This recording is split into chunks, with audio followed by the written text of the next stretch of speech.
Entonces, retomando lo último que estuvimos viendo fue que uno podía encontrar diferentes variantes del controlador PID, ¿de acuerdo? Y lo que les había comentado es que estas variantes se habían surgido en su momento porque se había tratado de optimizar la cantidad de componentes electrónicos, principalmente amplificadores operacionales, para poder implementar la derivada y la integral. ¿De acuerdo? Entonces, habíamos visto que existían eh, diferentes variantes del PID. Una muy conocida era el PID estándar. Habíamos visto que esta era la ecuación. ¿De acuerdo? Y lo que habíamos mencionado es que como habían dos ceros y un polo en el origen, entonces había que añadir este filtro. ¿Recuerdan? Este polo funcionaba como un filtro pasabajos y además de atenuar el ruido de alta frecuencia, me servía para que el controlador fuera físicamente realizable. ¿De acuerdo? Ahora, si ustedes observan qué características tienen los ceros de este controlador, eso no lo mencioné, por eso lo voy a rescatar. ¿Cómo son esos ceros del controlador? ¿Son reales? ¿Son complejos conjugados? ¿Cómo son? Son complejos. Para ver si se está grabando. Son Pueden ser reales o pueden ser complejos conjugados. En realidad pueden ser de cualquier naturaleza. Y eso es algo muy versátil que tiene este tipo de controlador. ¿De acuerdo? Y ese criterio lo vamos a usar mucho más adelante. Entonces, pues, tiene ceros de cualquier naturaleza. Para que lo recuerden por ahí. Naturaleza. Entonces, ese lo habíamos mencionado. El otro tipo de controlador que habíamos mencionado era el PI de serie, que se llama serie porque la parte proporcional, la integral y la derivada están en cascada, ¿de acuerdo? Y en la frecuencia, esta es la función de transferencia. Entonces, nuevamente, vean que tenemos el mismo polo en el origen, que es el que se encarga de corregir el error permanente, y tenemos ¿cuántos ceros? Dos, ¿verdad? Dos ceros, pero estos ceros, ¿cómo eran? Son dos ceros que son reales, ¿verdad? Siempre son reales. Si uno despeja aquí un cero, sería menos uno sobre ti prima y el otro sería menos uno entre t de prima. Entonces, el controlador serie tiene la limitante de que solo puede generar ceros reales, ¿verdad? Solamente ceros reales. Vean que en eso le gana el anterior, que era el estándar. El estándar es más versátil como tal. Y vean que nuevamente aquí también tendríamos el problema del controlador ideal no realizable, porque hay dos ceros sin polo. Entonces aquí también habría que agregarle el polo. Lo agregamos aquí en la parte derivativa. Entonces, ¿qué haría? Alfa prima t de prima por s más 1. ¿Verdad? Aquí lo agregaríamos en la parte derivativa. Recuerden que los primas sirven para reconocer que estamos trabajando con un PID de serie. ¿De acuerdo? Para eso sirve esa nomenclatura. Entonces, haciendo un repaso de lo último que habíamos visto. Y otro que no habíamos mencionado en la clase anterior, pero que es el tercero que vamos a ver en el curso, es el PID paralelo. ¿De acuerdo? Este se suele usar un poco menos, pero también se encuentra en muchas partes. Entonces, ¿por qué se llama paralelo? Buenos días. Se llama paralelo porque vean que, bueno, primero aquí tenemos la parte proporcional, aquí tenemos la parte integral. Recuerden que el operador P, aquí es el operador, no está en el denominador, significa una integral, P era el operador de derivada, ¿de acuerdo? Aquí como está en el numerador, sí representa la derivada, pero aquí la integral. Entonces vean que el modo integral, el modo proporcional y el modo derivativo están sumando. Y precisamente por eso es que podemos verlo como en paralelo, porque cuando uno tiene tres bloques en paralelo y haya el equivalente, ¿qué hace? Lo suma, ¿verdad? De simplificación de diagrama de bloques. Por eso se conoce así. Nada más que En este caso, los parámetros funcionan un poco más distinto a las dos versiones anteriores, porque vean que en este caso, bueno, mantenemos la ganancia proporcional, eso sí se mantiene igual, pero ahora tenemos una ganancia integral, ¿de acuerdo? Y tenemos una ganancia derivativa. Antes, ¿qué teníamos? Constantes de tiempo integral y constantes de tiempo derivativo. Y vean que aquí, por ejemplo, la ganancia integral funciona diferente, porque no sé si recuerdan que en los casos anteriores, por ejemplo en este, si yo quería desactivar el modo integral, ¿qué tenía que hacer con TI? Si yo quería desactivarlo.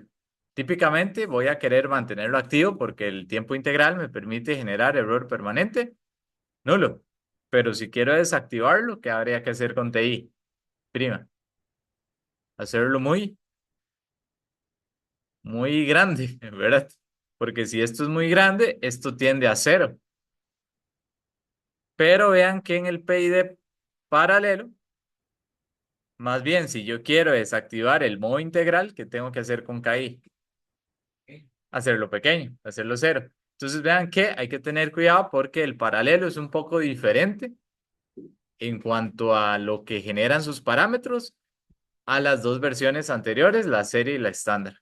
¿De acuerdo? Entonces hay que tener eso presente.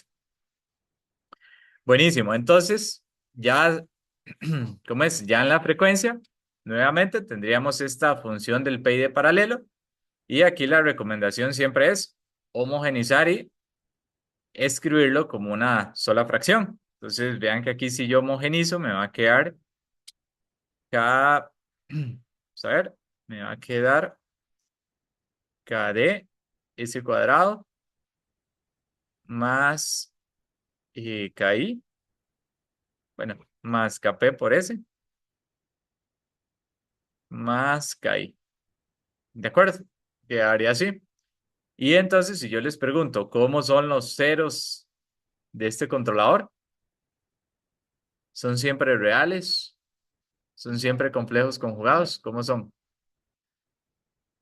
En realidad, incluso podrían ser reales, dependiendo de los valores. Entonces, podríamos tener ceros de cualquier naturaleza. ¿De acuerdo? Y eso nos da mucha flexibilidad también con el PI de paralelo. Cualquier natural. KP, KI, KD. No, siempre van a ser positivos, mayores que cero. ¿Por qué?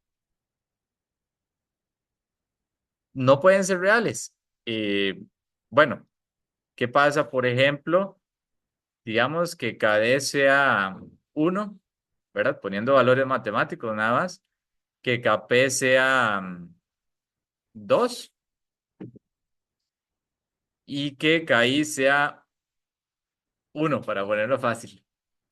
Entonces vean que si yo uso esos valores, ¿cómo queda el numerador? Y me va a quedar S cuadrado más 2S más uno. ¿Y cuáles son los ceros de este polinomio? Son menos uno, ¿verdad? Las raíces. Porque esto es igual a S más uno al cuadrado. ¿De acuerdo? Entonces, en realidad sí podrían ser, ¿cómo es? Sí podrían ser reales también. Ujú. Excelente. Buenísimo. ¿Todo bien hasta acá? Sí. Genial.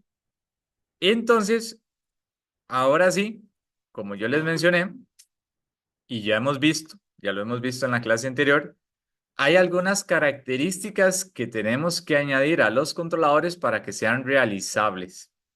Y ya nosotros vimos una. ¿Alguien recuerda, Luis? ¿Cuál fue la que vimos? ¿La que hemos visto? Sofía,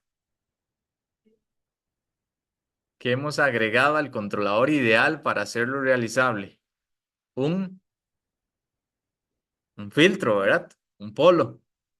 Esa es una de las características que voy a mencionar ahorita.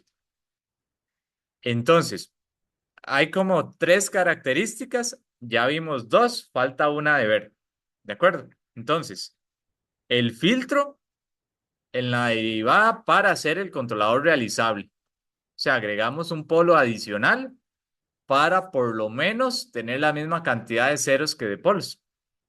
Y entonces, ¿qué nos permite eso? Que el sistema no sea predictivo, que el sistema sea causal. Si uno tiene más ceros que polos, es un sistema mágico, por así decirlo, es un sistema no causal. Porque, ¿qué significa tener más ceros que polos? Significa que el sistema adivina que usted le va a aplicar un estímulo y cómo adivina eso, él reacciona antes. Es como que esta mesa supiera que yo la voy a empujar y entonces se mueve antes de que yo la empujo. Y entonces todo el mundo sale corriendo, ¿verdad? Está pasando aquí. Actividad paranormal, ¿verdad? Eso sería lo que pasa cuando tenemos más ceros que polos. ¿De acuerdo? La otra característica también la vimos en la clase anterior, es esta última. Dice, y ahorita la vamos a retomar un poco más, la derivada aplicada sobre la señal realimentada y no sobre todo el error. Y esto cuando habían cambios en ante cambios en la referencia. ¿Y por qué era esto? Porque si la referencia cambiaba de modo escalón, entonces se generaba un error que también tenía la forma de un escalón al inicio. Y cuando derivábamos un escalón, ¿qué teníamos? Una función, impulso. Un impulso en la señal de control. ¿Y por qué no era bueno tener un impulso en la señal de control cuando cambiaba la referencia? Javier, para. Proteger el equipo. Para proteger y particularmente ¿qué elemento?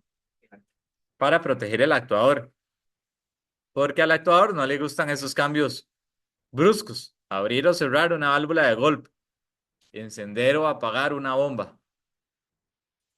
No le gustan esos cambios. Entonces, para alargar la vida útil del sistema de control y particularmente el actuador, tratábamos de aplicar la derivada solamente sobre la señal realimentada. ¿De acuerdo? Entonces, esas las mencionamos en la clase anterior. Es bueno que las repasen. Y la nueva que vamos a ver el día de hoy es la primera, que es la protección contra el desbordamiento del modo integral. Entonces, ¿qué significa desbordamiento del modo integral? Esta diapositiva lo explica un poco. Resulta que yo les mencioné en la clase anterior que la integral era muy útil. ¿Por qué la integral era muy útil? ¿Alguien recuerda? Ayer, ¿recuerdas? Que era muy útil. Va sumando todo el error pasado. ¿Y en qué momento la integral deja de sumar? Cuando el error es cero, porque ya no habría área bajo la curva. Cuando el error es cero y permanece siendo cero.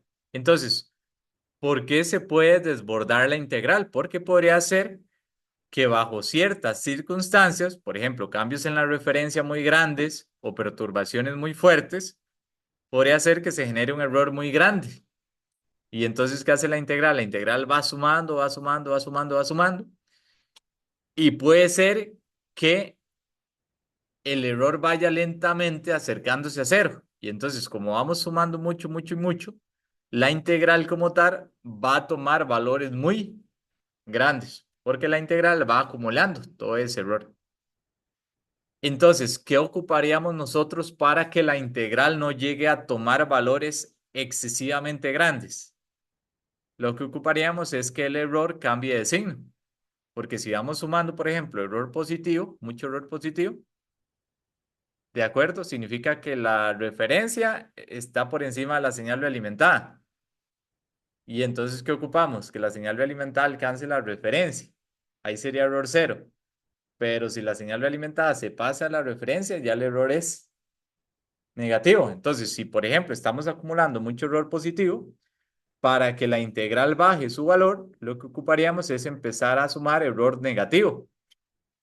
Pero podría ser que se necesite que pase muchísimo, muchísimo tiempo hasta que el error pueda cambiar de signo.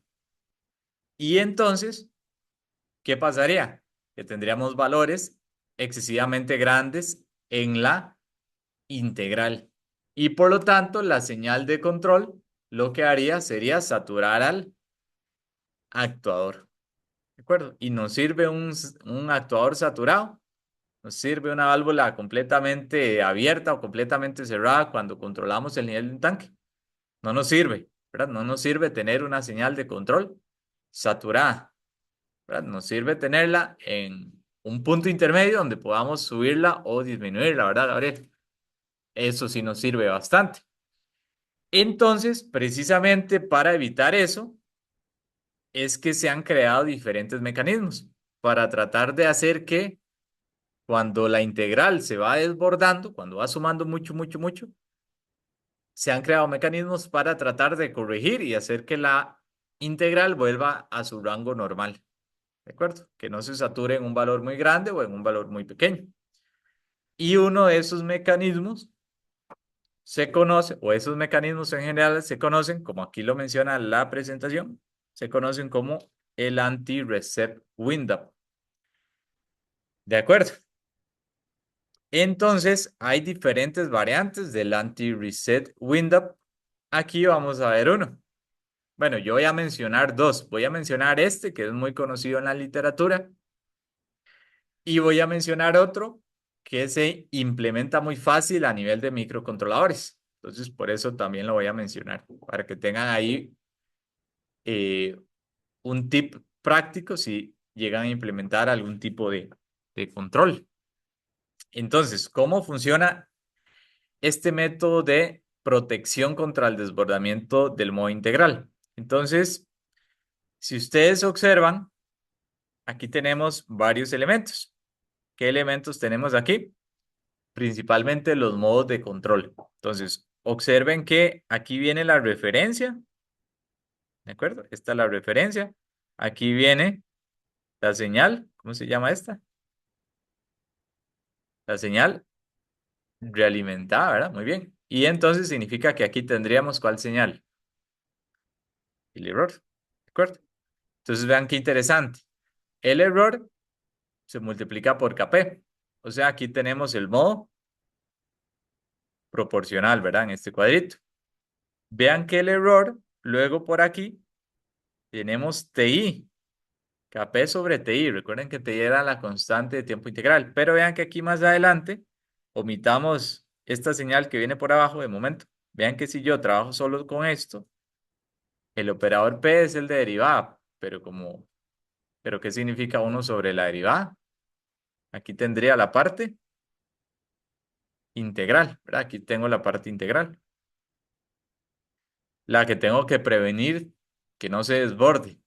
Y por aquí arriba, bueno, vean que la parte proporcional opera sobre el error, la parte integral también operaría sobre el error, pero aquí tengo, ¿cuál parte? La parte, el operador P de derivada. Aquí tengo la derivada. Pero vean, qué curioso, la derivada solamente está trabajando sobre qué señal. La realimentada. O sea, ya aplicamos uno de los insumos para hacer que el controlador sea más realizable. Estamos aplicando la derivada solamente sobre la señal realimentada para que si cambia la referencia, no hayan picos en la señal de control, ¿verdad? No haya de esto. Entonces, para eso o por eso aplicamos la derivada solo sobre la señal realimentada. ¿De acuerdo? Muy bien. Sigamos. Entonces, vean que vamos a omitir este lazo de abajo de momento. Entonces, vean que aquí, ¿qué se generaría? La señal de control, ¿verdad? Donde se suma la parte integral, la parte proporcional, la parte derivativa. ¿Y esto qué representaba? Más menos 1. La, lo vimos hace el lunes pasado, de hecho, la acción de control, ¿verdad? ¿Qué podía hacer? Directa o inversa. Vean que ya hay que ir estudiando para el examen. Ya se acerca. Es la acción, ¿de acuerdo? Habíamos dicho, si la ganancia de mi proceso si la ganancia de mi proceso es positiva, escojo la acción inversa. Si la ganancia de mi proceso es negativa, escojo la acción directa, ¿verdad? Entonces aquí tenemos la acción. Vean que aquí aparece el offset. ¿Se recuerdan que yo les dije que había un offset para ajustar el valor de la señal de control a un punto intermedio? Bueno, ahí aparece. Este offset no lo voy a usar tanto en el análisis. Y entonces vean que aquí, digamos que llega la señal de control resultante. Entonces, supongamos que, por ejemplo, como la integral, como había un error muy grande, entonces la integral generó un aporte muy grande en la señal de control. Y entonces por aquí llegó, pensando en señales de 0 a 100% en el rango normal de operación, aquí se generó un valor del 150%. O sea, la señal de control está saturada, ¿verdad? Porque está por encima del 100%. Si aquí se genera un 150%, ¿qué tendríamos a la salida de este bloque? ¿Habían visto este bloque antes? No. Los de, ¿Cómo se llama? no recuerdo el nombre, pero yo recuerdo que ponían los límites de cuando usted hace la oscilación, bro. Bueno, no pone los límites de la oscilación, más bien pone límites a la señal que entra al bloque. Este bloque se conocía como saturador. Entonces lo que hace es lo siguiente.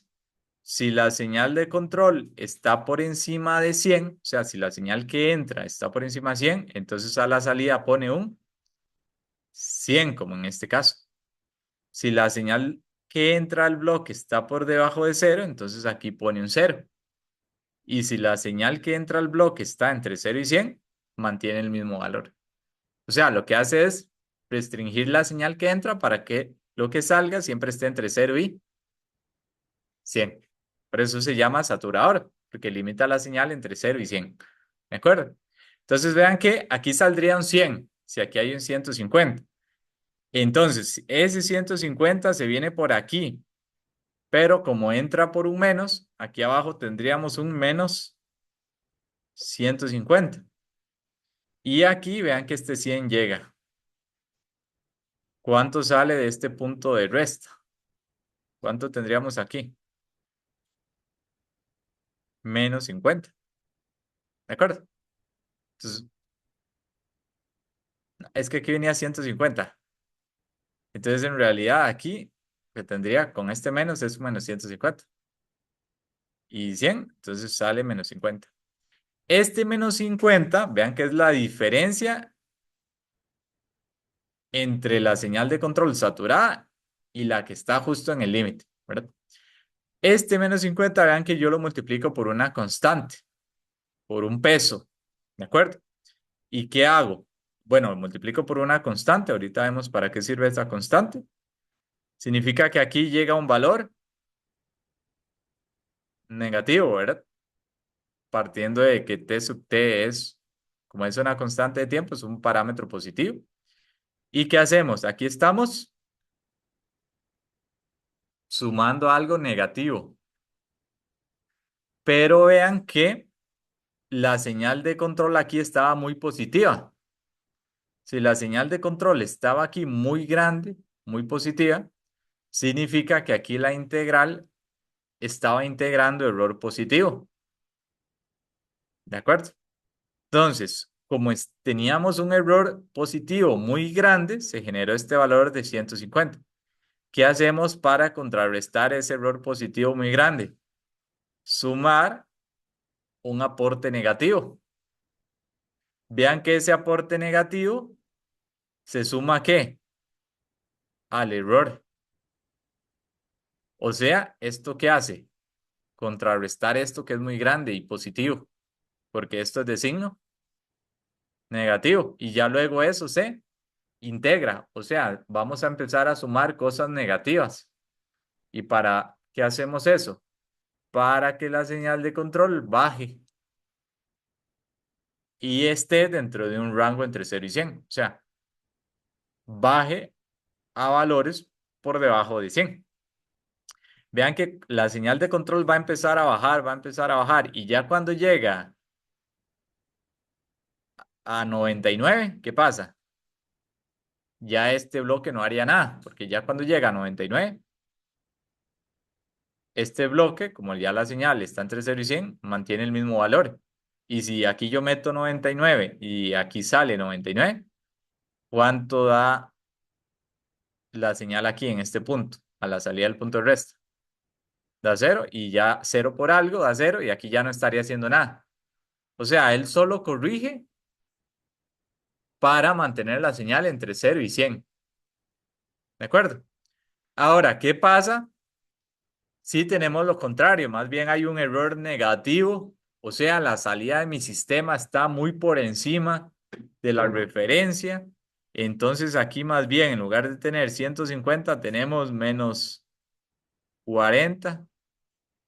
¿Cuánto sale aquí a la salida del saturador? Si tenemos menos 40, sale cero. Y menos 40, aquí tendríamos un 40. Y aquí un cero. ¿Y cuánto daría este punto entonces? Tendríamos 40 positivo.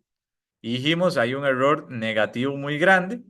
Este 40 positivo multiplicado por esta constante hace que ese error negativo se acerque más a cero porque estamos sumándole algo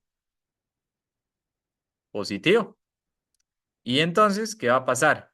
Que cada vez esta señal de control de menos 40 se va a ir acercando más hacia cero, hacia la sola lineal.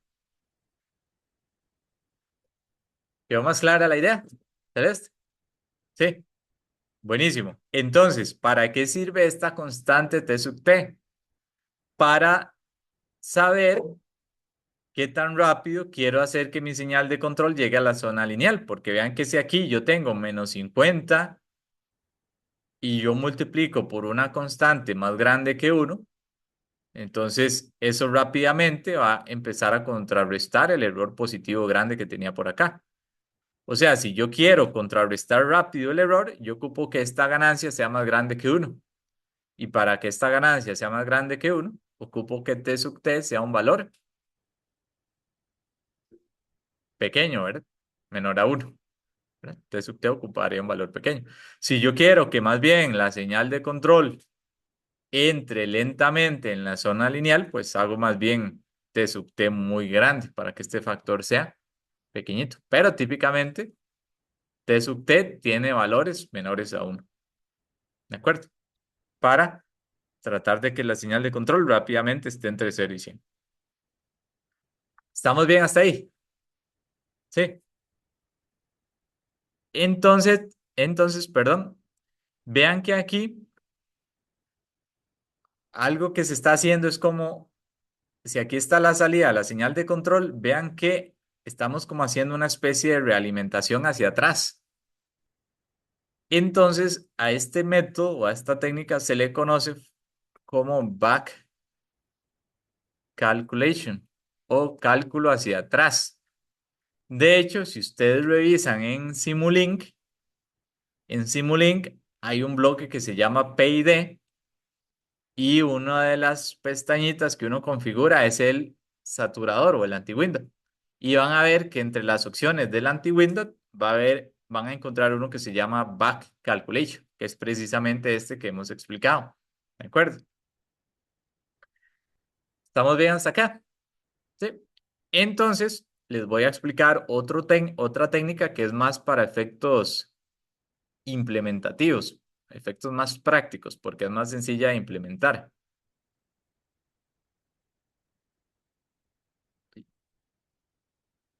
Entonces voy a ponerlo, lo puse muy atrás, sí.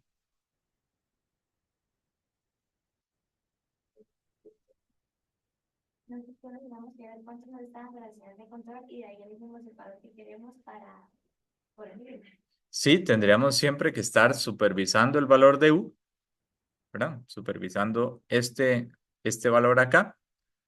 Y entonces, básicamente plantear como un condicional, si la señal de control U está por debajo de cero o está por encima de 100, entonces ocuparíamos empezar a sumar al error em, la diferencia multiplicada por esta constante.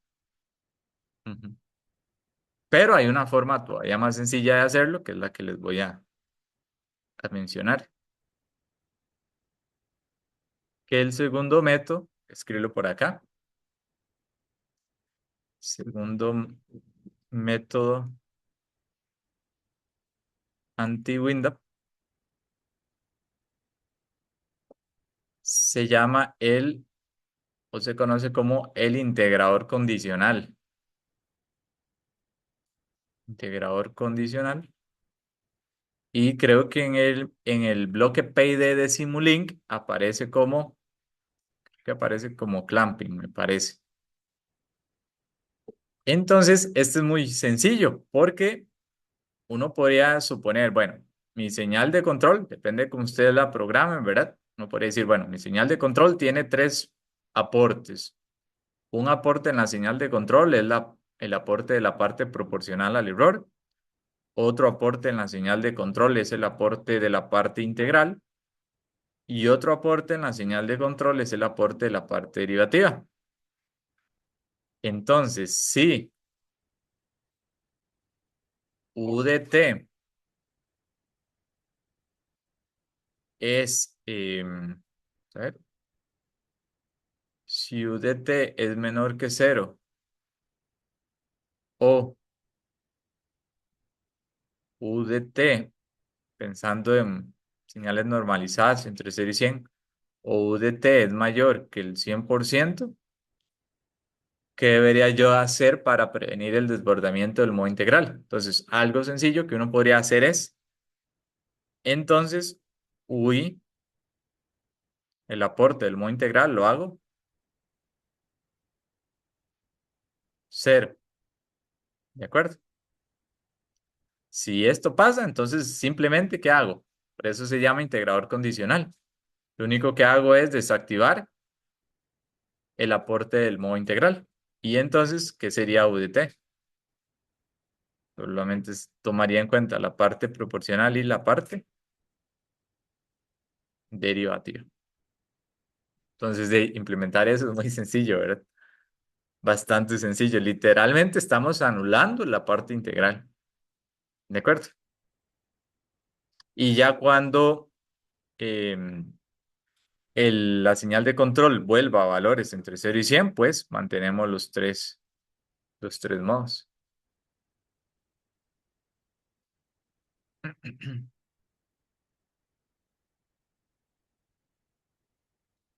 ¿Estamos bien hasta acá? Entonces, como les digo, este método también viene en el bloquecito de Simulink, ahí para que le presten atención. Perdón, este anti-window también viene en una de las pestañas eh, ¿cómo es? Ya se me fue el nombre, del anti-window que trae Simulink. Sí, Javier. Entonces, a lo que estoy viendo, ¿verdad? El back calculation con TP1 se comporta igual que el clamp. Si usamos esto igual a 1, no, porque aquí, cuando la señal de control está por encima o por debajo, aquí siempre estaríamos sumando algo para contrarrestar la integral. O sea, aquí la integral en realidad nunca se desactiva, pero aquí sí se desactiva. Por eso es que se llama integrador condicional, ¿verdad? El integrador solo lo tenemos presente cuando la señal de control está entre 0 y 100, ¿verdad? Entonces, parecido, pero no idéntico. Ujú, buenísimo. Entonces, vamos a continuar. ¿Todo bien hasta ahí? ¿Sí? Buenísimo. Entonces, bueno, esta otra característica del PID realizable ya la habíamos comentado, la del filtro derivativo. Ya habíamos dicho que nos permite hacer el controlador realizable, que básicamente cuando agregamos ese polo extra, estamos agregando un filtro pasabajo que se agrega en la parte derivativa y que nos sirve también para filtrar el ruido de alta frecuencia. ¿De acuerdo? Entonces vean que ese filtro aquí aparece escrito en el PID estándar. Vean que aquí se usó una letra diferente, TF, pero vean que TF, la constante de tiempo del filtro, sería alfa por TD. Vean que aquí en el serie también se usó TF, este es el filtro, y aquí en el paralelo también se usó el filtro.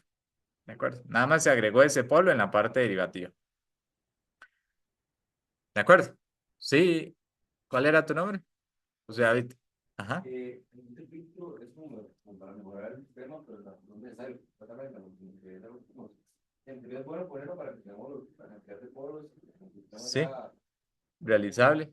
Causal. Pero Ajá. como si tengo, por ejemplo, a la hora de hacer la implementación, como si mi plan tiene más polos, puede como que llegar a compensar esa parte de más filtro.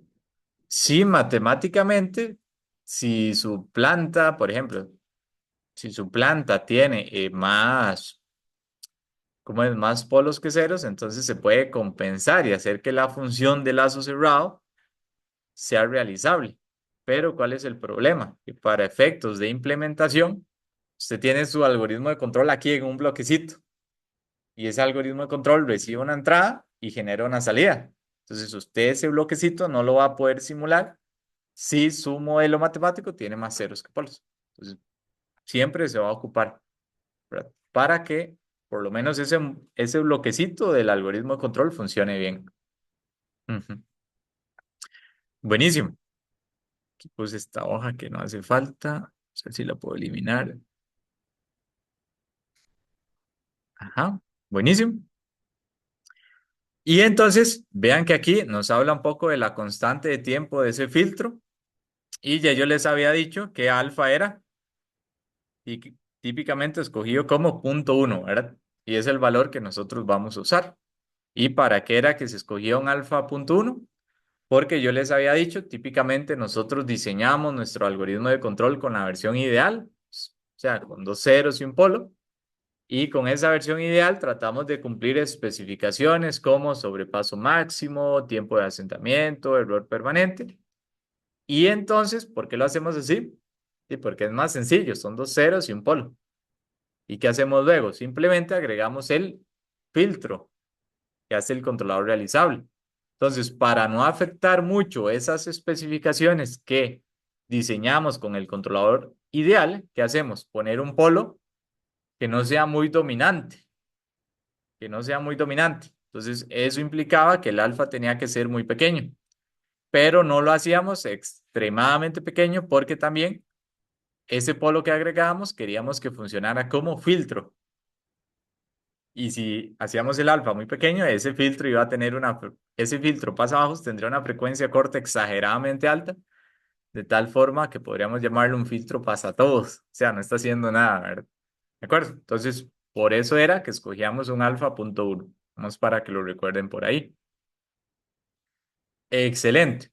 Entonces, ¿qué otro aspecto implementativo? Este también ya lo habíamos visto. ¿Por qué aplicar la derivada sobre la señal realimentada? Y aquí yo le agregaría, para que quede bien claro, en servo control, porque eso solo aplica para servo control.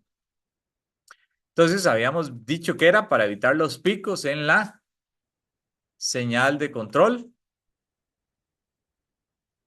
Perdón, sí, picos en la señal de control cuando hay cambios en la referencia. Entonces, ¿cómo matemáticamente hacemos eso? Pues muy sencillo. Voy a explicarlo aquí rápidamente. Eh, Vean que, por ejemplo, si yo tengo un PI de serie, ¿de acuerdo? Si yo tengo un PI de serie, entonces UDS sería Kp' por, vamos a la parte integral por aquí, ya homogenizada, Ti' por S más uno entre Ti' por S, aquí vemos el polo en el origen, y aquí ponemos la parte derivativa. Entonces, Td' por S más uno. Y vamos a ver aquí, pongámosle de una vez el filtro, y ya lo tiene. Entonces, pongámosle aquí 1 más alfa prima por Td' por S. Ujú. Entonces, ahí ya le agregamos el filtro. Pero vean que la señal de control es el algoritmo de control por la señal del error, ¿verdad? Entonces, pongamos aquí el error. ¿Qué es el error? Es R de S menos Y de S. ¿De acuerdo? Entonces, si queremos aplicar derivada. deri- si queremos aplicar la derivada sobre solo señal realimentada, y de ese, recuerden que y es la señal realimentada, ¿qué ajuste podríamos hacer? Entonces, sí, es relativamente sencillo el ajuste. Entonces, lo que hay que hacer es como distribuir un poco el asunto. Entonces tenemos que UDS es Kp' por Ti' por S más 1 entre Ti' por S. Y entonces aquí aplicamos un poco la propiedad distributiva. Entonces decimos, bueno, vamos a tener T' por S más 1 por R de S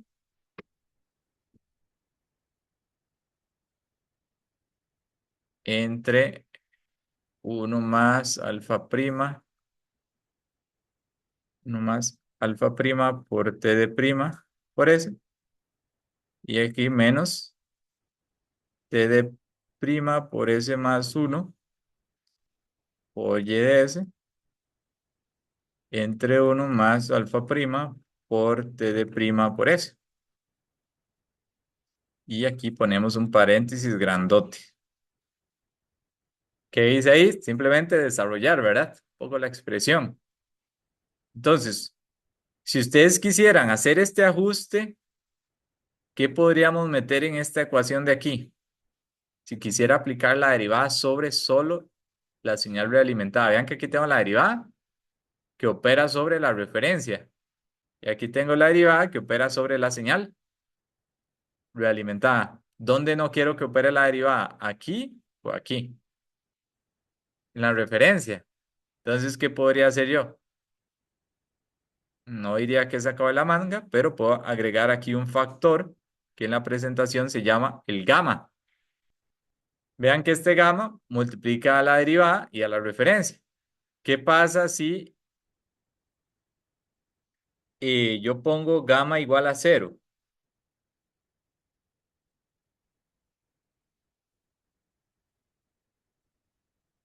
Ajá. Bueno, en realidad hay que hacer otro ajuste, porque si, vamos a ver, si yo pongo gamma igual a 0, en realidad me estoy volando toda la referencia, ¿verdad? Entonces, lo que deberíamos hacer más bien es, voy a desarrollar aquí un poquito más. Y vean que aquí yo podría escribirlo más desarrollado. Entonces aquí me va a quedar, eh, tengo que multiplicar la referencia, entonces me va a quedar eh, R de S más T' por S por R de S. ¿Mm? Vean que esto es equivalente a lo que teníamos aquí al inicio. Entonces, ahora sí, ¿dónde metemos ese gamma que acabo de quitar? Ese gamma más bien lo meteríamos como aquí. ¿Y qué significa ese gamma? Es un factor de selección del modo derivativo.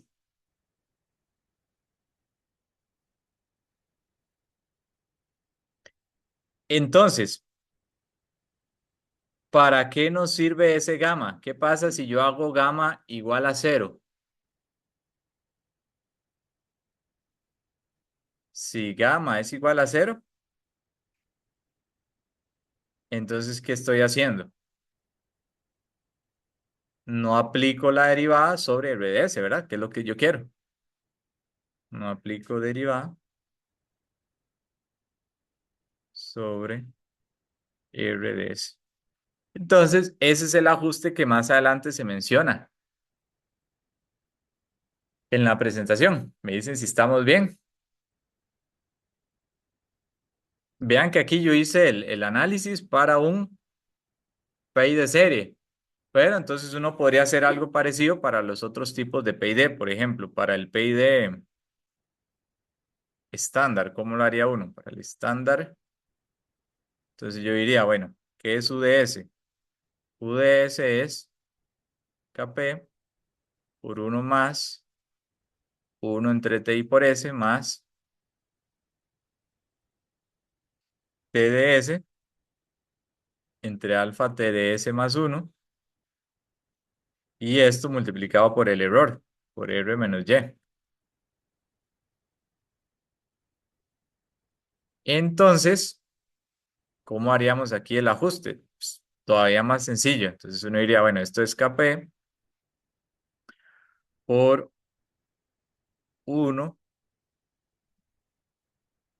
más uno entre TI por S.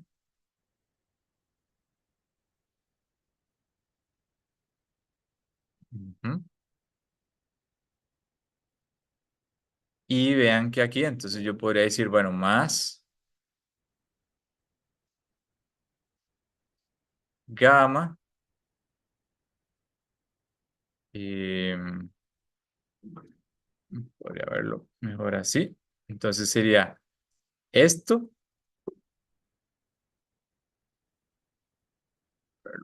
¿ya?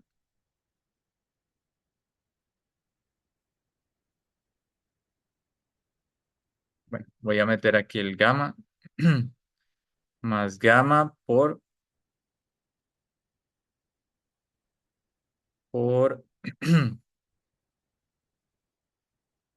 TD por S entre alfa TDS más uno,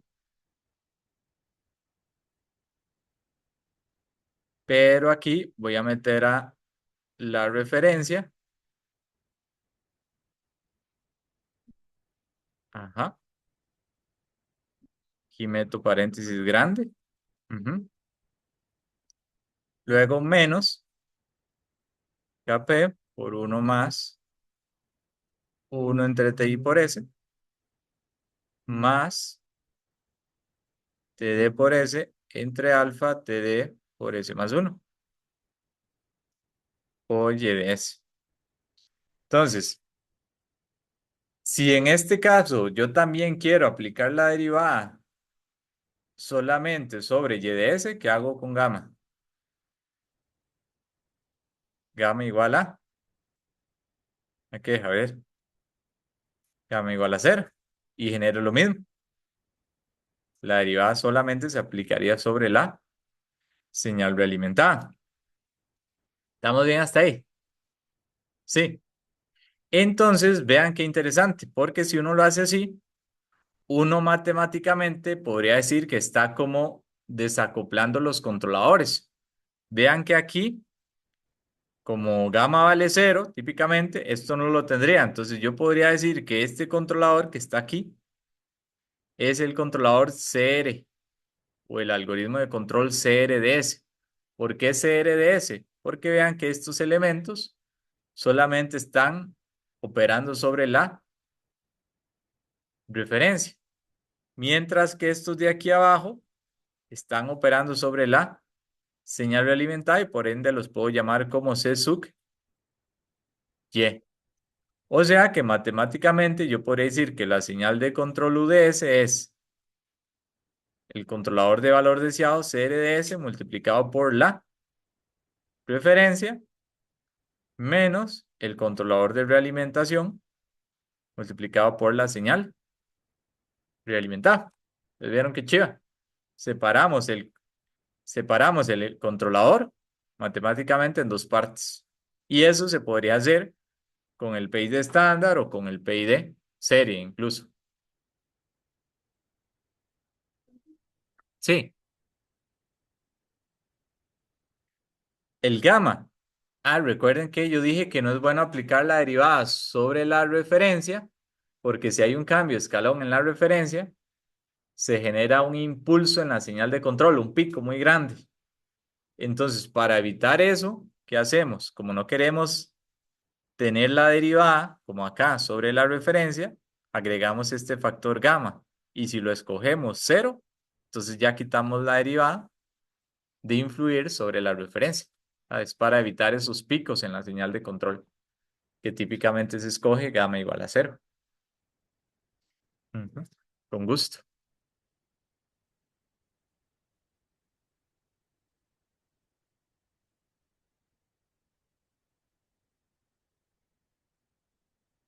¿Estamos bien? Sí. Buenísimo.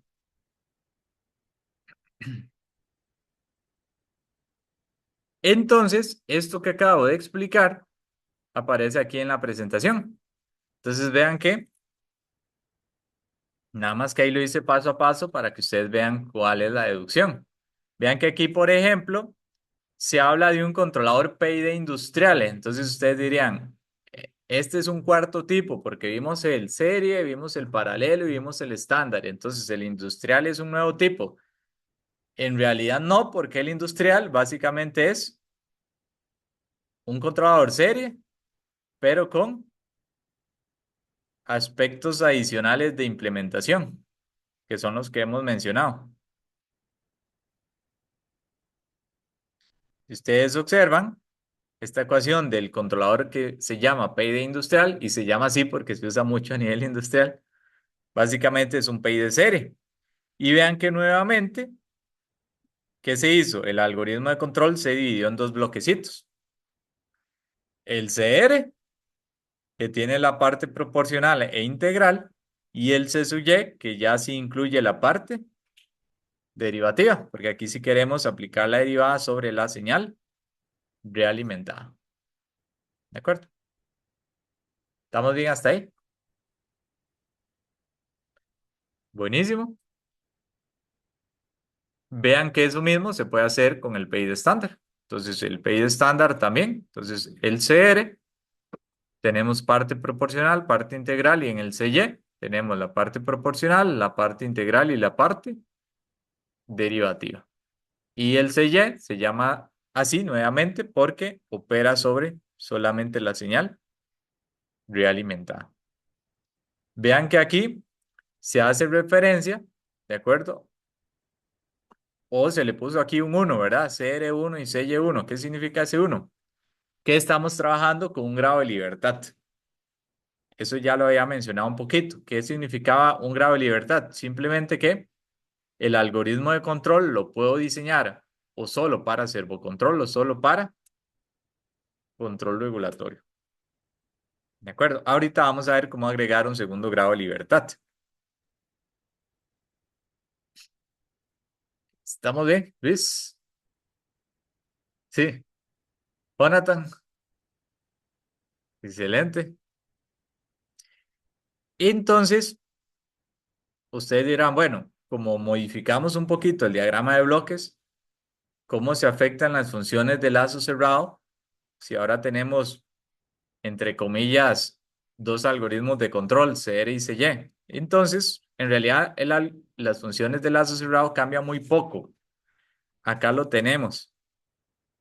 Vean que antes que teníamos nosotros, que la salida en términos de la referencia era C por P entre 1 más C por P. Vean que tiene la misma forma, C por P entre 1 más C por P. ¿Cuál es la diferencia? Que ahora el controlador que tenemos en el numerador, el C, ahora es el de valor deseado, CR. Y el que tenemos en el denominador es el controlador de realimentación. Tiene sentido de que el controlador de realimentación es el que queda en el denominador. ¿Por qué? Porque recuerden que del denominador salen los polos que son los que definen la estabilidad del sistema. Y la estabilidad del sistema definitivamente está definida por la señal que se realimenta. Entonces, por eso es que el C sub Y es el que queda en el denominador. Y lo mismo pasa para la función del regulador o del control regulatorio que teníamos antes, P entre 1 más C por P. El C que queda aquí es el controlador de realimentación. ¿De acuerdo? Y nuevamente, ¿por qué llamamos un grado de libertad? Porque si yo diseño que a PTI y TD para el regulador, ya quedan seteados para el servocontrol. O si los diseño para el servocontrol, ya quedan seteados para el regulador. Y por ende, para tratar de alcanzar un grado de desacople en esas dos funciones del lazo cerrado, se diseñó matemáticamente, o más bien se incorporó matemáticamente un segundo grado de libertad. ¿Cómo hacemos para incorporar ese segundo grado de libertad? Añadiendo en el algoritmo de control un parámetro adicional. Y ese parámetro adicional se conoce como el beta. ¿De acuerdo? Entonces, ¿cómo funciona el beta? Primero, a nivel industrial, los fabricantes, los que construyen las cajitas de controladores, limitan el beta entre 0 y 1. ¿De acuerdo? Sin embargo, ha habido muchos estudios científicos que demuestran que en general mayores valores de betas proporcionan un mejor desempeño cuando usted necesita incluir mucha robustez en el sistema. Entonces dirán ustedes, bueno, ¿y qué es robustez en el sistema? Es cuando uno quiere meter mucha estabilidad relativa. Entonces se preguntarán ustedes, ¿qué es estabilidad relativa? Es cuando uno tiene un sistema que fácilmente se puede inestabilizar. Entonces, uno tiene que diseñar parámetros como más conservadores, un algoritmo de control que responda más suavecito para tratar de que no llegue a inestabilizarse. Entonces, en esos casos, valores de beta fuera de este rango y mayores a 1 típicamente mejoran mucho el desempeño.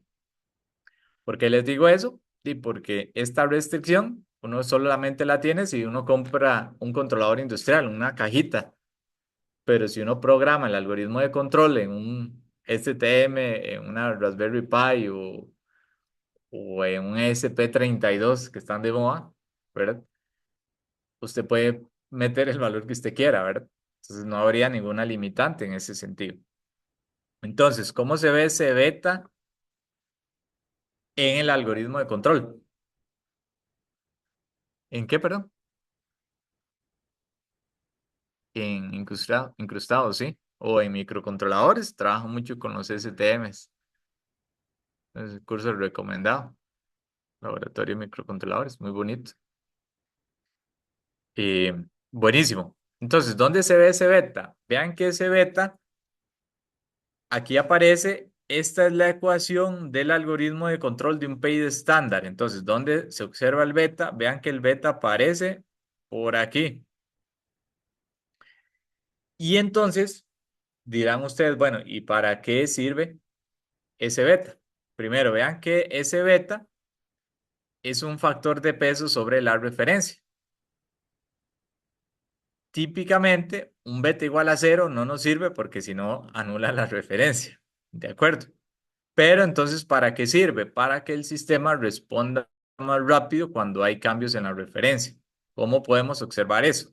Bueno, aquí simplemente se agregó, pero si observamos las ecuaciones, aquí queda más claro. Vean que aquí abajito, en el CR, es donde estamos metiendo el beta. ¿Se recuerdan que antes teníamos 1 más 1 entre T y por S? Ahora tenemos beta. Y beta, vean que solo aparece en el controlador de valor deseado, que es este de aquí. O sea, beta solo influye cuando hay cambios en la referencia. O sea, ¿qué me permite beta? Mejorar más el desempeño del servo control, hacer que el sistema siga más rápido la referencia. Vean que el beta solamente aparece ahí, no aparece en el controlador de realimentación, ¿verdad? Aquí no aparece. Ahora, ¿cómo cambia ese beta las funciones de lazo cerrado? Vean que el beta está en este controlador, en el CR.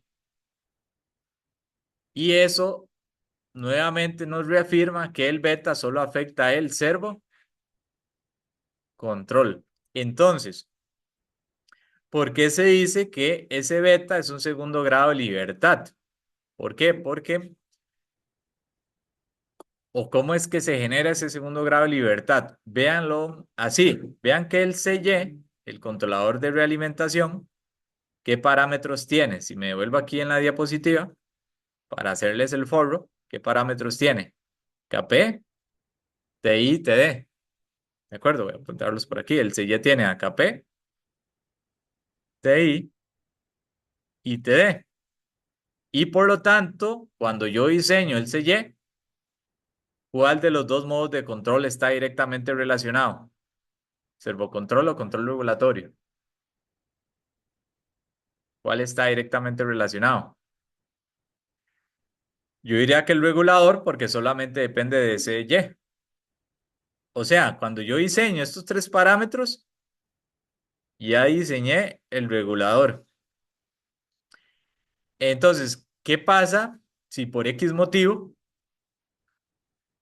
yo también quiero probar ese mismo sistema ante cambios en la referencia? Ya el CY en servo control lo tenemos aquí presente y aquí tiene el KP, el TI y el TD. ¿Qué parámetro extra queda libre? El beta que está en el CR2. Entonces, con el beta, ¿qué puedo hacer? Mejorar un poco el comportamiento del servocontrol. ¿Por qué? Porque si yo diseño para el regulador el C sub Y, ya definí KP, TI y TD. Si hay un cambio en la referencia, ya aquí KP, TI y TD están definidos, porque los diseñé acá. ¿Cuál es el parámetro que me permite ajustar un poquito más en la medida de lo posible el servocontrol? El beta. Entonces, así se suele, perdón, típicamente usar ese segundo grado de libertad. Usted diseña KP, y TD para el regulador y luego mejora un poquito el comportamiento, ya teniendo fijos KP, y TD con el beta. Mejora el comportamiento en el servocontrol. ¿De acuerdo?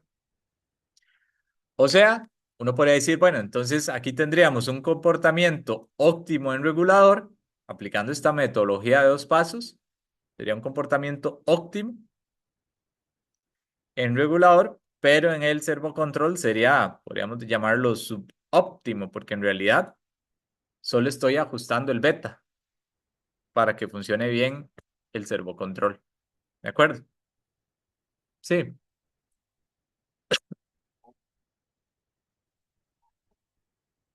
O como a partir de salió un sí.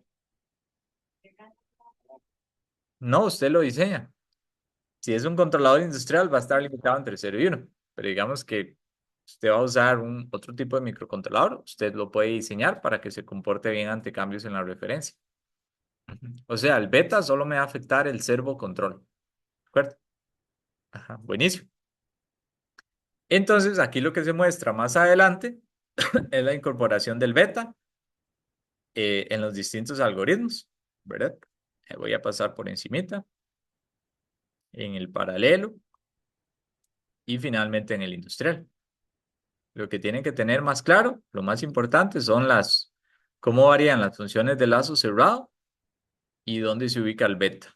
Si en el controlador de valor deseado o en el de realimentación, que ya vimos que es en este controlador. Esto es lo más importante. Estas ecuaciones en realidad no las necesitan tanto. Cuando trabajen, ¿verdad? En simulaciones, yo siempre recomiendo montar un diagrama de bloques como este. Entonces ya usted monta el controlador de valor deseado, monta el controlador de realimentación, sabiendo estas funciones de transferencia, monta el proceso y ya usted puede simular el sistema. ¿De acuerdo? Entonces, inicialmente es bueno hacerlo con diagrama de bloques o si a alguien le gusta con código, pues también puede hacerlo con código, ¿verdad? No hay ninguna limitante por ahí. Buenísimo. Voy a darles un pequeño receso de 10 minutos y volvemos a las 10:20. ¿De acuerdo? Oye, yo tengo un problema con la tarea.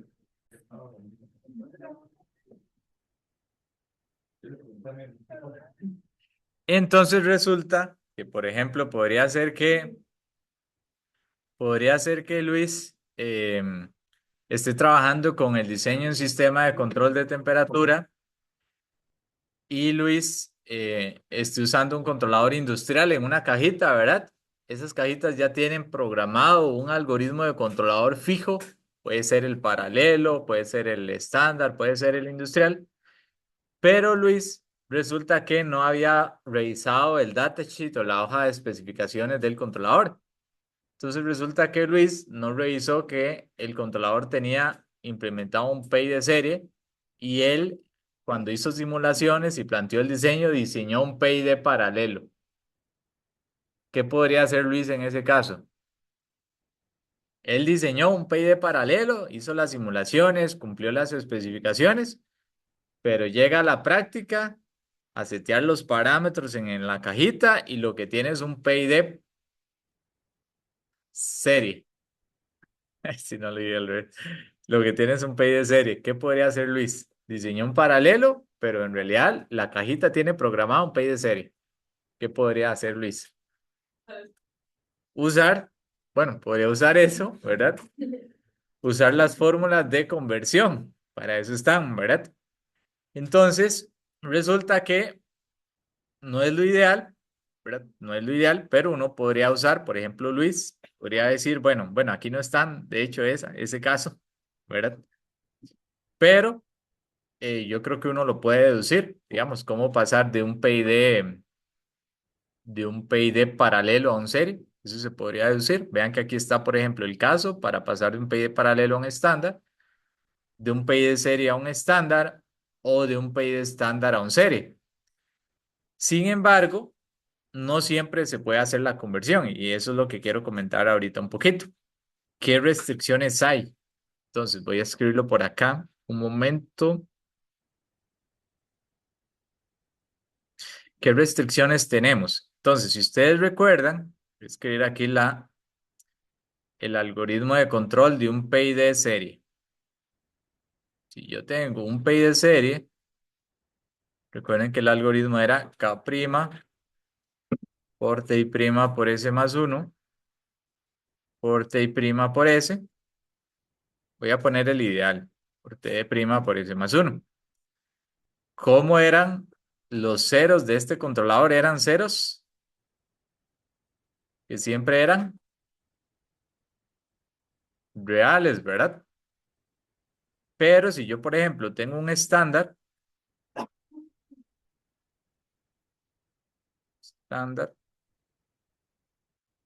teníamos esta ecuación, Kp por ya homogenizada, Ti, Td, S cuadrado más Ti por S más 1, entre Ti por S, también el ideal.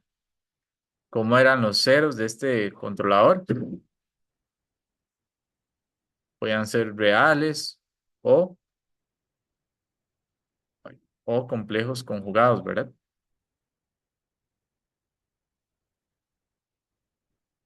Entonces, con esta pista que les acabo de dar, les hago la siguiente pregunta. ¿Será posible siempre pasar, pasar de un PI de serie a un estándar?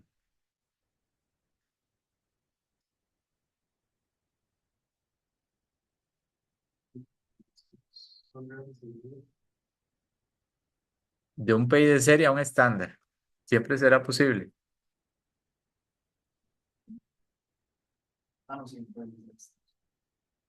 Sí, porque el PI de serie solamente tiene ceros reales y el estándar puede ofrecerme cualquier tipo de ceros. Entonces, sí, siempre. Pero, ¿qué pasa si intento lo contrario? ¿Verdad? Entonces, ¿será siempre posible pasar de un PID estándar a uno serie? ¿Será eso posible? No, ¿verdad? Porque, ¿qué pasa si yo diseño un estándar y los parámetros KPTI y TD que escogí me dan ceros complejos conjugados? No puedo hallar un PI de serie porque el PI de serie solo permite ceros reales. Entonces, aquí la respuesta sería no siempre, ¿verdad? No siempre, solo a veces. No siempre, solo cuando El PID estándar tiene ceros reales.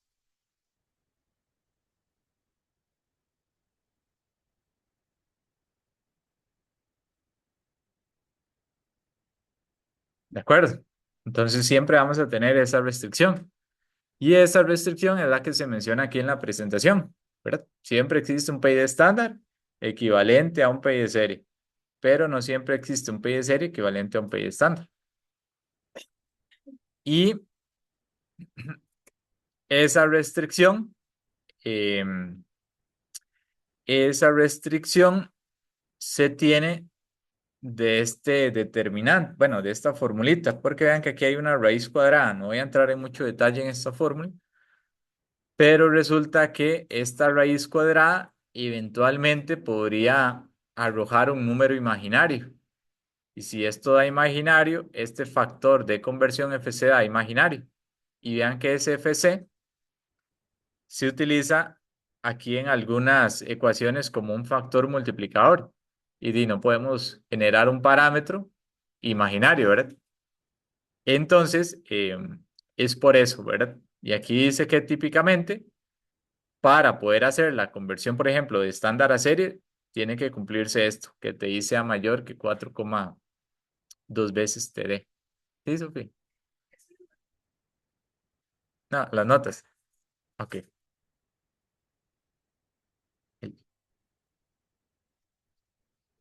Con gusto. Entonces, la recomendación no es tanto usar esas fórmulas, ¿verdad? Porque es doble de trabajo. O sea, ¿qué es lo más recomendable? Si usted tiene una cajita, un controlador, revise el datasheet, revise qué algoritmo de PID tiene, si es un serie, un estándar o un paralelo. Y si usted sabe que tiene un programado, un estándar, entonces cuando usted esté diseñando, haga las simulaciones usando un estándar, ¿verdad? Así se ahorra trabajo, ¿de acuerdo? Entonces, en realidad esa es la recomendación. Buenísimo. Ahora, nada más una pequeña pincelada.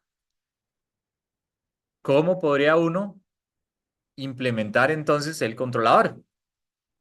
Vean que ya en Señales y Sistemas 2 ustedes hicieron un proyecto de implementación. Todos aquí lo hicieron. El proyecto con capacitores y resistencias. Levanten la mano quienes lo hicieron. A ver, casi que todos. Y los que no lo hicieron, no. En verano no se hizo, profe. Verano no lo hicieron. No, Ah, bueno. se hizo otra cosa. Ah, bueno. Qué barbaridad, pero bueno, está bien. Es que como era, digamos, como hay que hacerlo como en una Sí, sí, semana. es menos tiempo. Ujú. Ajá, como hay menos tiempo, no se Sí, sí. puede. No, no, está bien. Nada más era para tener una idea. Pues resulta que, entonces, vean que en verano lo hicieron muy sencillo, porque, bueno, perdón, los que lo hicieron en su momento en el proyecto lo hicieron muy sencillo porque si usted quería programar la señal de control, ¿qué programaban ustedes? La ecuación en diferencias, ¿verdad? El UDK. ¿Cómo hallaban el UDK? Muy sencillo, porque ¿qué tenían ustedes? Ustedes tenían que UDS era CDS por EDS. ¿Verdad? Ustedes primero diseñaban en tiempo continuo cuánto valía U y luego que usaban para discretizar UDS. Usaban un comando, ¿verdad? Para discretizar.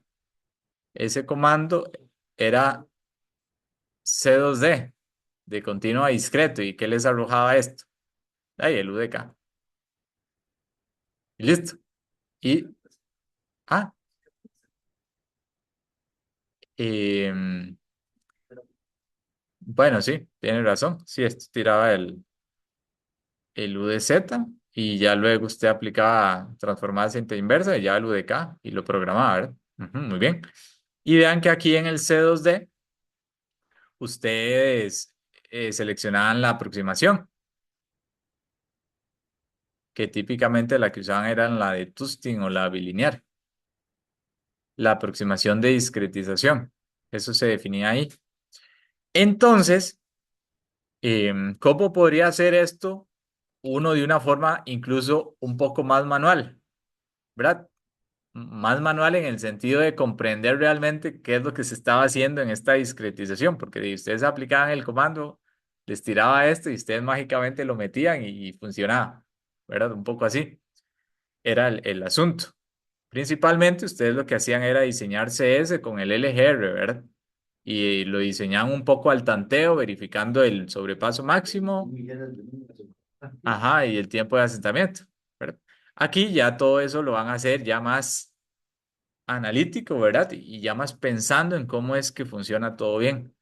Entonces, una forma muy sencilla de programar o de hallar ese UDK, que es lo que uno programa, es discretizando a mano el algoritmo PID. Entonces, aquí, por ejemplo, se muestra el caso del PID estándar. Entonces, si uno tiene esta ecuación, UDTKP por EDT más 1 entre TI por la integral del error más TD por la derivada del error, ¿cómo puede uno discretizar esto? Entonces, lo primero que hay que recordar es que cuando uno discretiza un algoritmo de control, lo que quiere es que ese algoritmo de control se ejecute con un cierto ciclo de muestreo, o sea, que se ejecute cada cierto tiempo, que el valor de UDK se genere cada segundo, cada 2 segundos, cada 3 segundos, que se genere cada cierto tiempo, que típicamente es un valor constante. Entonces, siempre uno definiría un tiempo de muestreo, delta t, que simplemente es el tiempo, un instante menos el tiempo en el instante anterior. ¿De acuerdo? Entonces, ¿cómo uno puede aproximar la integral? ¿Se recuerdan que yo les, cuando hablamos del cálculo del IAE, de la integral del valor absoluto del error como indicador de desempeño, que yo les hablé que uno podía usar la aproximación trapezoidal, que era mucho más fina, o la aproximación rectangular, que era la que venía en la presentación?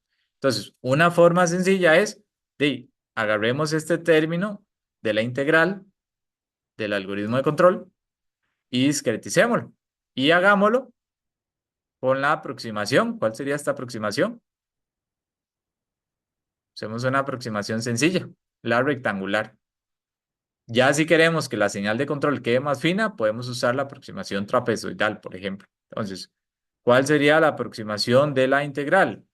Y la sumatoria del error, de los errores en cada instante de tiempo, multiplicados por el delta t. Recuerden la figura de la señal del error que les había hecho yo. Si queremos el área bajo la curva del error, entonces podríamos aproximar esto por una serie de rectangulitos, ¿verdad? Donde el ancho de cada rectángulo es el tiempo de, que es el delta t en este caso, o el tiempo de muestreo. ¿De acuerdo?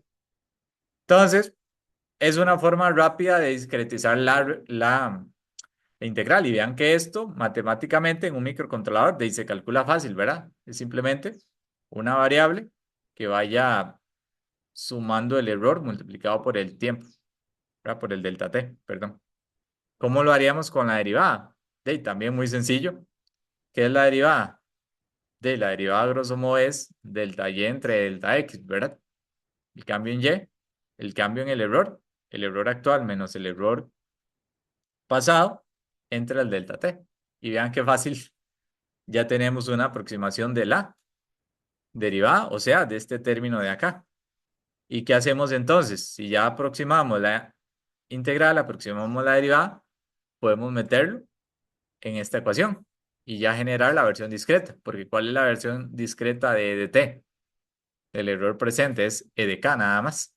Entonces vean que haciendo eso, llegamos a esto. Esto tiene una desventaja y por eso se llama algoritmo de posición o absoluto. ¿Qué desventaja tiene? Que, bueno, los parámetros Kp, Ti y Td son constantes, pero como este cálculo se genera en cada ciclo de ejecución o una vez que pasa cada tiempo de muestreo, podría ser que uno tenga una señal de control como así, que me da un valor y y en el siguiente tiempo de muestreo me da así y luego me da como así, así y ahí va. Y entonces uno lo que ve es que hay como muchos saltos. Es una señal que no es muy suave, no es muy bonita, ¿verdad, Gabriel? Y entonces no es amigable para el actuador. Entonces, ¿cómo puede hacer uno para en lugar de tener una señal como esta, roja, tener una señal más suavecita, como esa morada? ¿Qué podría hacer uno? No usar un algoritmo de posición, sino usar un algoritmo de velocidad o incremental. Que de hecho, cuando ustedes en señales 2 implementaban esto indirectamente, o sea, implícitamente lo que generaba era un algoritmo incremental. O sea, en señales y sistemas 2 ustedes implementaron esto. Nada más que no lo hacían tan a mano. Entonces, ¿qué significa incremental? Que en cada tiempo de muestreo vamos a calcular U de K. Voy a ponerlo aquí, viendo esta ecuación. U de K va a ser el valor pasado, o sea, el U de K menos 1, más un delta U de K. Entonces, ¿qué significa eso? Que en cada ciclo usted calcula esto, pero este cálculo depende del valor anterior. O sea, ¿qué significa eso? Que la transición va a ser más suave, porque el valor actual depende del pasado, más un pequeño cambio. Este sería el cambio, ¿verdad? Más un delta. Entonces, ¿cómo hacemos para convertir este algoritmo absoluto en un incremental? Primero habría que calcular quién es el delta U de K, el incremento, que es U de K, que es esto de acá, y restarle U de K menos 1. ¿Y qué es U de K menos 1? Es cambiar aquí E de K por E de K menos 1. La sumatoria ya va a ir, no va a ir de 1 hasta acá, sino que va a ir de 1 hasta K menos 1. Este de K va a ser E de K menos 1 y este de K menos 1 va a convertirse en E de K menos 2. Entonces ya con eso calculamos el U de K menos 1. Y entonces ya podemos restarlos y tener el delta U de K. Vean que el delta U de K entonces nos daría así. Vean que aquí aparece el E de K menos 2 que venía de acá. Y entonces, ¿qué hacemos? Entonces sí, decimos lo siguiente. Bueno, entonces el U de K, este de acá, ¿qué va a ser? El valor pasado, el valor viejo de la señal de control, que yo guardo en memoria, más el cambio, o sea, más esto otro. Y con eso hacemos que la señal de control sea mucho más suavecita, ¿de acuerdo? Y más amigable para el actuador. ¿Estamos bien? Sí, buenísimo. Entonces vean que si alguien quiere, o sea, está haciendo un proyecto de electrónica y quiere implementar en un microcontrolador el algoritmo de control PID, nada más tendría que programar esta ecuación. Y en simulaciones, de diseñar los valores de TD, de TI y de KP, ¿verdad? Que eso es lo que vamos a aprender próximamente. ¿De acuerdo? ¿Estamos bien? ¿Sí? Buenísimo. Entonces, hoy teníamos que empezar otro tema, que nos faltan para el examen dos temas. Voy un poquito atrasado, pero yo creo que en estos 8 minutos nos ponemos al día. Entonces, no, es un tema muy sencillo, por eso no les va a costar. Entonces, ya la presentación está habilitada y se conoce el tema como estabilidad relativa, que en realidad ya lo conocen, de fondo ya lo conocen. ¿De acuerdo? Estabilidad relativa o robustez. Entonces, cuando ustedes escuchan la palabra robustez, ustedes intuitivamente piensan en algo fuerte, que soporta cambios, que se mantiene funcional a pesar de esos cambios, ¿verdad? Algo robusto. Aquí es exactamente lo mismo. ¿Cuál es la idea? La idea es la siguiente. Típicamente, la mayoría de sistemas físicos son variantes en el tiempo. Cuando ustedes controlaron ese circuito RC, esa resistencia cambiaba con la temperatura, ¿verdad? No era lo mismo medir esa resistencia en la mañana que medirla al mediodía o que medirla en la madrugada. Lo mismo con el capacitor. La capacitancia varía con el tiempo. Entonces, todos los sistemas físicos varían con el tiempo. ¿Qué pasa? Puede ser que esa variación de los parámetros del sistema sea tan grande que el sistema pueda inestabilizarse y no queremos que eso pase. Entonces, ¿cómo hacemos para evitar que eso pase? Tomando ciertas precauciones. ¿Y dónde metemos esas precauciones? En el diseño del algoritmo de control. ¿Y cómo lo hacemos? diseñamos un algoritmo de control que tenga o que haga que todo el lazo de control, que todo el lazo realimentado sea lo suficientemente robusto o que tenga buena estabilidad relativa, de tal forma que mi sistema de lazo cerrado se mantenga siendo estable a pesar de que los parámetros del proceso puedan cambiar con el tiempo. ¿De acuerdo? Esa es la idea. Entonces, como les digo, ya ustedes han estudiado un poco esto en señales y sistemas 2. Tal vez no le dieron aplicación o tal vez sí. Y también creo que en electrónica 2. ¿Por qué? Porque lo han estudiado a través de los márgenes de fase y de ganancia, que permiten definir qué tan próximo está mi sistema de volverse inestable. Además de estos dos márgenes de fase y de ganancia, vamos a ver un margen nuevo que se conoce como el índice de sensibilidad máxima. ¿De acuerdo? Ese sí es completamente nuevo. Y la ventaja de ese índice de sensibilidad máxima es que es único. O sea, si usted tiene un buen valor de ese índice de sensibilidad máxima, usted garantiza que el margen de fase y de ganancia son buenos. Porque podría ser que uno tenga un buen margen de fase y un mal margen de ganancia. Y ya eso no es conveniente. O podría ser que usted tenga un buen margen de ganancia y un mal margen de fase. Y eso no es conveniente. Usted típicamente quiere que estos dos márgenes se comporten bien. Y eso se puede revisar a través de ese único indicador conocido como índice de sensibilidad máxima. Entonces, ¿qué hay que recordar aquí de los diagramas de Bode? Que era la frecuencia de cruce de ganancia. Entonces, la frecuencia de cruce de ganancia omega c, también conocida como frecuencia de cruce de magnitud, era la frecuencia en la cual la magnitud del diagrama de Bode era unitaria. Y tener una magnitud unitaria en un diagrama de Bode cuyo eje Y típicamente está en dB, implica que la magnitud sea 0 dB. O sea, si yo voy a un diagrama de Bode, por ejemplo, si voy aquí abajo, creo que este está más bonito.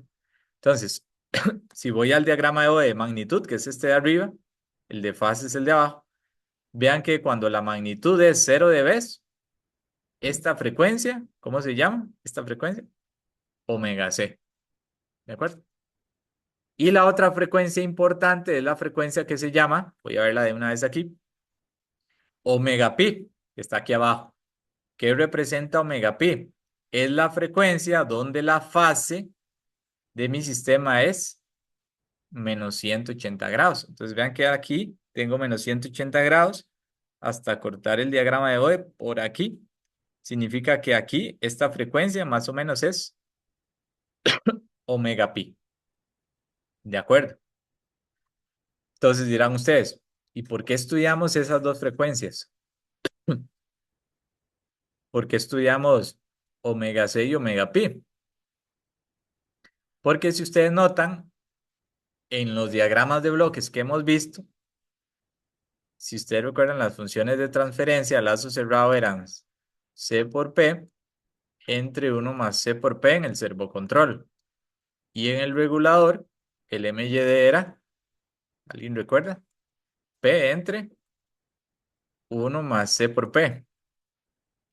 Pero si yo quiero hallar los polos, ¿qué ecuación planteo? 1 más C por P igual a 0. Y recuerden que los polos son los que definen la estabilidad. Entonces, cuando yo resuelvo esta ecuación para hallar los polos, al final lo que estoy planteando es esta ecuación.